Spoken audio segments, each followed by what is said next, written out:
Be prepared before, during, and after a typhoon. How to be resilient in the midst of a typhoon.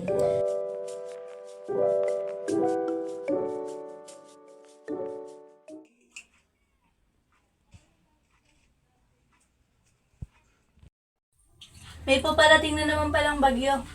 Ganun ba? Anak, buksan mo ang TV, manood tayo ng balita. Sige, tay.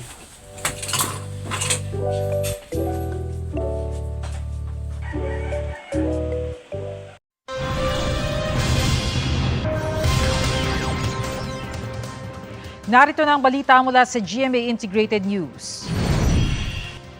Posibleng maging typhoon ang bagyong Egay sa susunod na 24 oras ayon sa Pag-asa. Asang lalakas ang bagyo sa loob ng 72 hours at magiging super typhoon sa Martes. Bukas asahan ng heavy to intense rainfall sa Catanduanes, Cagayan, Camarines Norte, Camarines Sur at Albay. Nakataas na ang wind signal sa ilang lugar sa Luzon at Visayas. Yan ang balita sa oras na ito. Ako po si Bernadette Reyes ng GMA Integrated News. Anak, mag-isa ka na ng pagkain dahil mamaya may hirapan na tayong lumabas kasi may paparating na bagyo. Opo, Nay.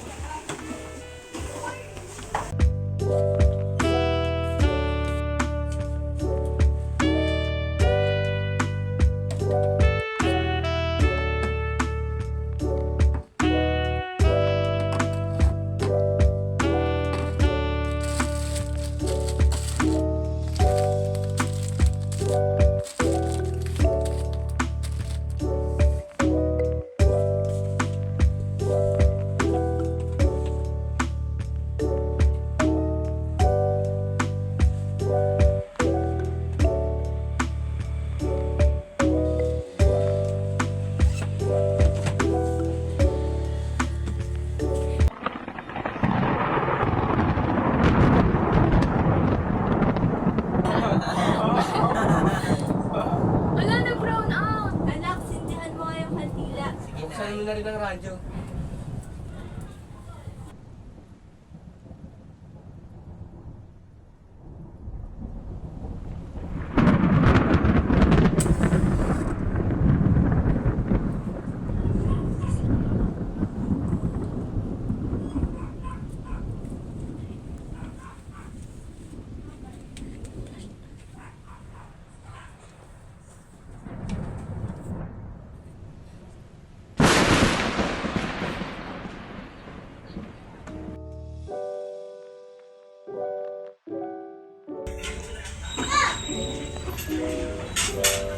Kahit na naman ang bakuran.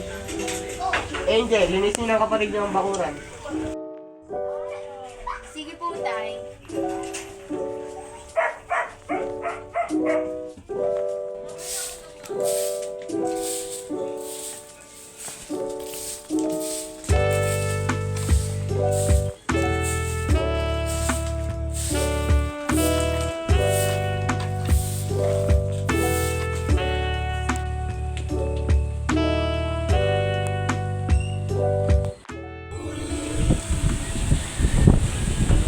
Anak, patuloy sa wire. Baka mo kayo.